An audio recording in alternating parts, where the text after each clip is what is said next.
OK. euh, voilà. Nous allons comme ça parler de la plaie diabétique. Nous allons parler de la plaie diabétique et nous parlons de cela dans le cadre, n'est-ce pas, d'un programme que nous avons mis sur pied. Un programme qui a en fait pour but de sensibiliser les personnes diabétiques ainsi que les professionnels de la santé impliqués, n'est-ce pas, dans la prise en charge de la plaie diabétique en vue de réduire le nombre d'amputations. Nous avons constaté que 8 amputations sur 10, n'est-ce pas, sont en relation avec le diabète, alors que nous pouvons prévenir 35 en soit 15% des amputations rien que par des mesures de prévention.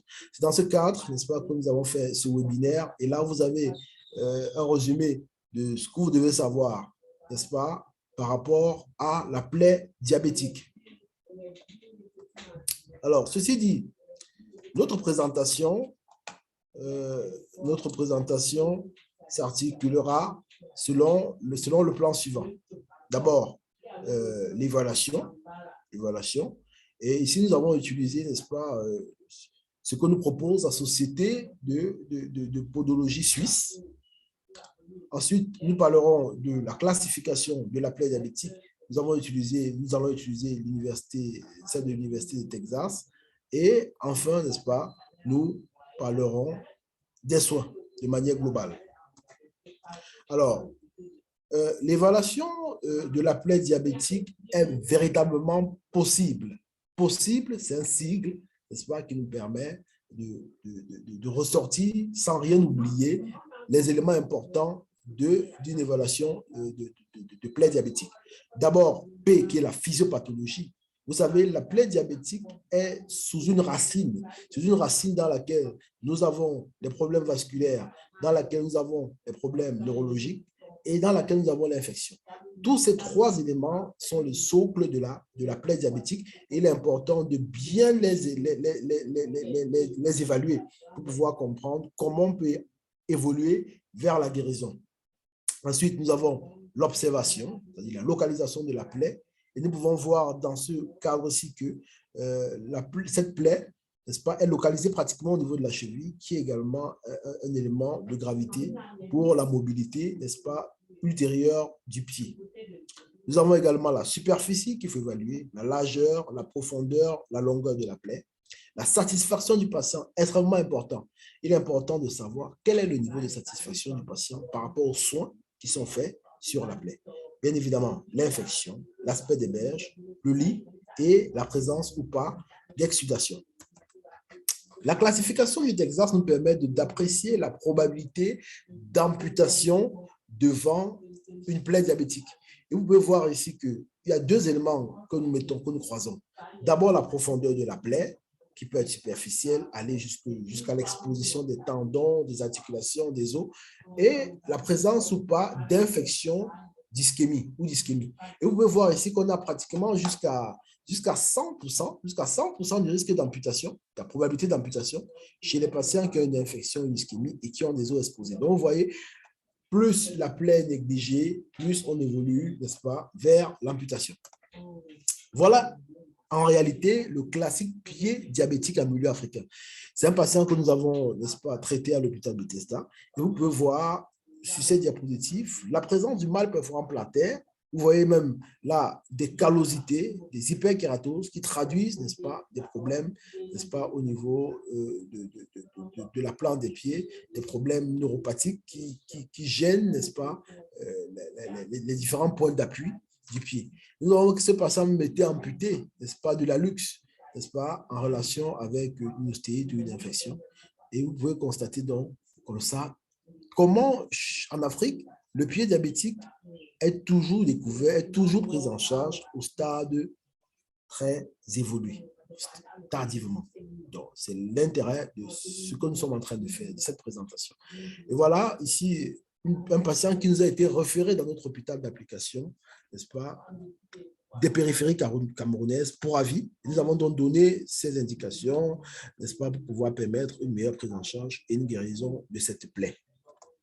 Voilà notre patient que nous avons pris en charge dans l'hôpital Bethesda. Vous pouvez voir ici qu'il y a une infection. Tout ce que vous voyez jaune là, c'est l'infection, c'est du pus qui est en train d'évoluer, n'est-ce pas? Une infection qui part d'une lésion, n'est-ce pas? D'une callosité, d'une hyperkératose. Et vous voyez comment cette infection est profonde jusqu'à monter dans la face dorsale, n'est-ce pas, du pied. Et là, c'est important, ça traduit la gravité, n'est-ce pas, de l'infection. Ici, c'est une plaie que nous avons débridée pour pouvoir, n'est-ce pas, la traiter.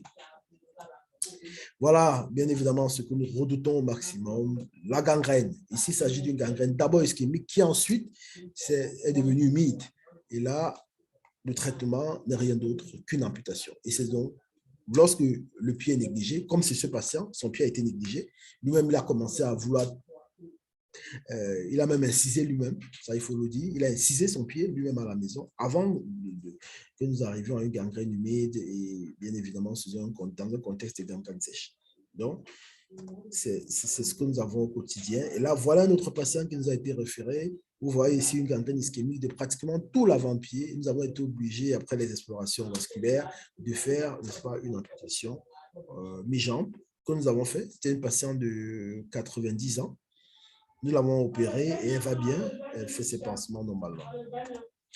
Voilà, il faut aussi noter la problématique de la perte de substance qui va nécessiter plus tard, même chez le diabétique, des greffes de peau. Et ce sont des gestes qui sont disponibles dans notre hôpital d'application. Je l'ai fait très, très bien. Et vous pourrez me contacter autant pour moi ultérieurement si vous avez des situations pareilles. Et voilà, voilà notre patient. Et cette diapositive est pour ressortir la présence des intertrigaux interdigitaux. Vous voyez là, il s'agit d'intertrigaux interdigitaux qui sont des portes d'entrée chez le diabétique, des infections qui vont évoluer bien évidemment sur le lit de l'ischémie, c'est-à-dire du défaut de vascularisation, sur le lit de la neuropathie, qui vont évoluer vers la gangrène, etc. Donc, important, les intrigaux interdigitaux digitaux chez le patient diabétique. Voilà d'autres anomalies de l'avant-pied que nous voulons relever parce que dans notre clinique du pied diabétique, nous avons des hallux valgus que nous gérons. Nous avons des ongles incarnés qui sont des anomalies de l'avant-pied que nous gérons. Nous avons vu tout à l'heure l'orteil à marteau qui est également, n'est-ce pas, des anomalies de l'avant-pied que nous suivons dans le cadre, n'est-ce pas, de la clinique du pied diabétique. Pour ce qui est des soins, l'objectif général des soins d'une plaie diabétique est la prévention d'une nouvelle infection, et l'évaluation du processus de guérison, extrêmement important, et la protection de la plaie contre d'autres mécanismes traumatiques et la promotion, n'est-ce pas, de la guérison de la plaie. Il y a d'autres objectifs spécifiques qui vont dépendre de l'évaluation qui est spécifique à chaque patient. Nous ne pouvons pas entrer dans tout cela, n'est-ce pas, parce que ça dépend de chaque patient. Ben, nous aurons l'occasion tout de même, n'est-ce pas, de faire d'autres présentations pour parler de cela un peu plus en profondeur. Et ici, vous pouvez voir, n'est-ce pas, l'ensemble des équipements nécessaires pour un soin. Nous avons besoin d'un sac pour, n'est-ce pas, conserver les déchets. Nous avons besoin de masques, nous avons besoin de solutions antiseptiques, des bandes adhésives, des gants stériles. Nous avons besoin du miel. Le miel est extrêmement important. C'est quelque chose d'extrêmement important dans les soins des plaies, surtout chez les diabétiques. Nous avons une grande expérience à propos. Nous avons besoin de l'eau minérale si nous n'avons pas de salé. Là, nous parlons de salé, mais l'eau minérale est largement suffisante. Nous avons besoin de sets de soins stériles, des pinces, etc., des bandes, etc.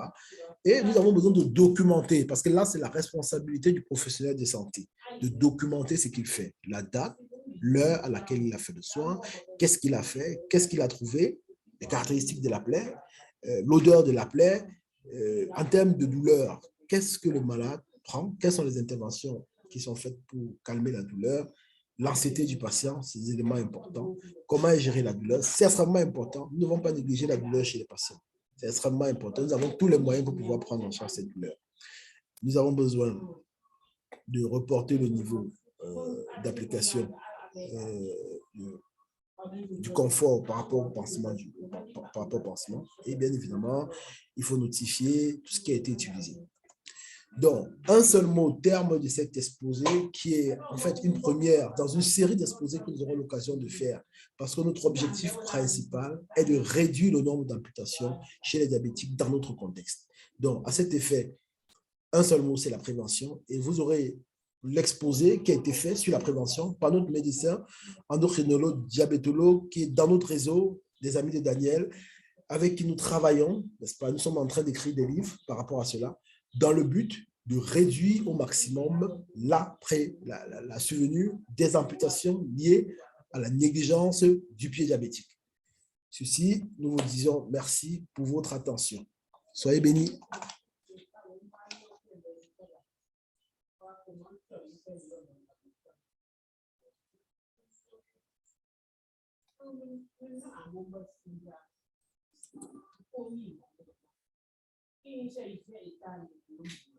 OK.